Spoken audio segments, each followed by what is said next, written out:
BookTube. I hope you're all well. I've been thinking of starting my own shout out videos, but I want to make them less about just shouting at other YouTubers, but shouting out their videos, the videos that I've been watching and been finding really interesting this week, that I think that, you know, the people who like what I do might also find interesting as well. This week we have a discussion from Simon Savage on does size matter. Now this is about, does the size of a book matter in whether it's good or not. He has some examples of a really big, thick tome compared to a nice, short and snappy read. You know, he questions, does the length of a book really matter, and why does it matter? Why might someone gravitate more to a longer book than a shorter book, for example? Why might he choose one over the other at other times?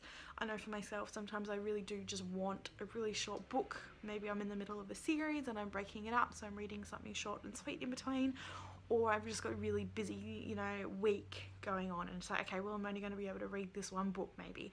Other times I want a nice big deep read. I want to be able to explore characters in a longer format and over maybe a longer period of time. I want to get to know those characters in that story a little bit, so I might sort of reach for a bigger book.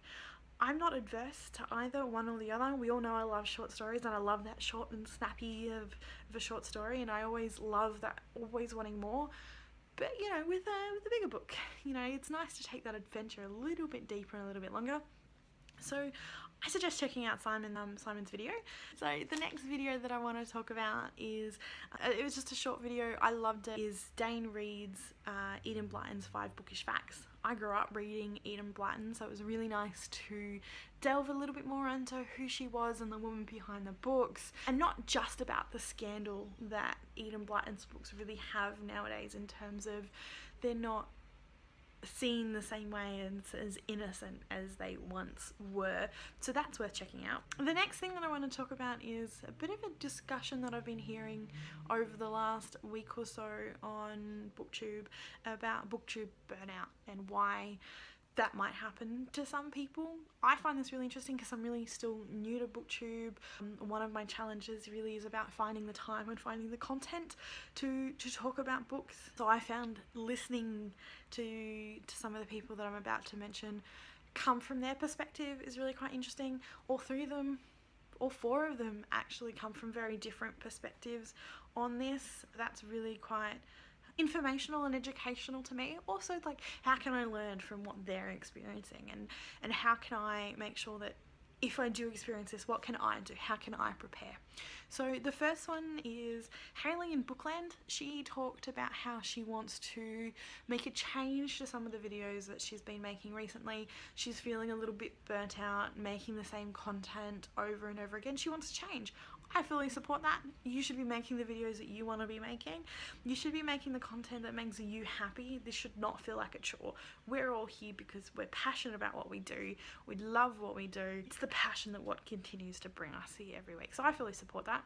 The next video is Paul Reads. He has a discussion around his own journey around book burnout and his BookTube experiences, so I'm going to link to that down below.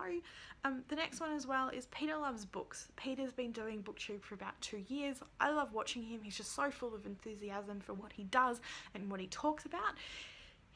One of his friends has posted a video recently about feeling burnt out within the community and how the community hasn't been as welcoming to them as they might have been to other people.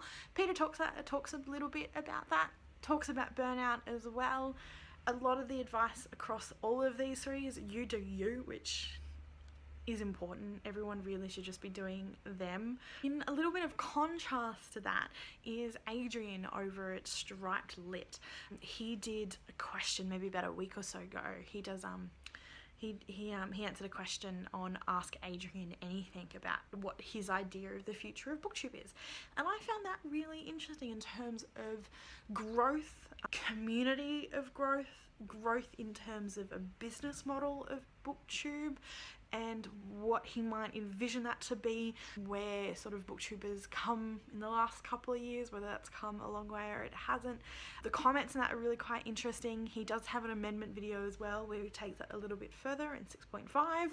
Talking about the business model of BookTube is really quite interesting. You don't really hear about it. You do hear about the monetization and the demonetization in the community about BookTube. Adrian's not talking so much about burnout. He's talking about growth and, you know, probably more avoiding burnout in many ways. Check out the comments in his video as well, because that is also very insightful. There's a lot of discussion in there, both for and against what Adrian has to say.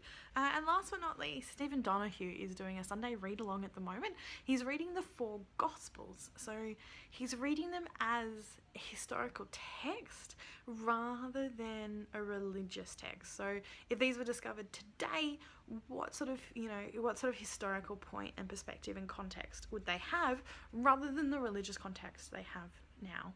He's so far released the Gospel according to Matthew a week ago, so the Gospel according to Mark should be up soon because it's Saturday now. I didn't read the Gospel according to Matthew this week. It's been a really busy, exhausting week for me. I know enough about it from my own religious studies as a kid in school and when I did go to church and all of that. It was nice to hear about it from a historical context. Also nice to hear about what Matthew was trying to say and the message he was trying to push across. Not so much from a religious perspective, what he was trying to say and how he was using the message. The message comes along with just saying the word message comes along with religious connotations. Stephen is talking about the Gospels from historical context in the same way we might read the Iliad and put that into its historical context. I'm finding really that quite interesting, especially around the placement of the text in history in terms of when it was written, who his audience was, and well, Matthew's audience was, the context of Matthew in relation to Mark, and the history around the Jews and what they were up to around that time. I'm finding that really quite interesting. I'm looking forward to the Gospel according to Mark this week. Don't think I'm going to be able to read the Gospel either, but you never know. Thank you for watching. I've linked to everybody down below. Love to hear your thoughts. If you would like to contact me, my Twitter and Goodreads links are below. Have a great Saturday.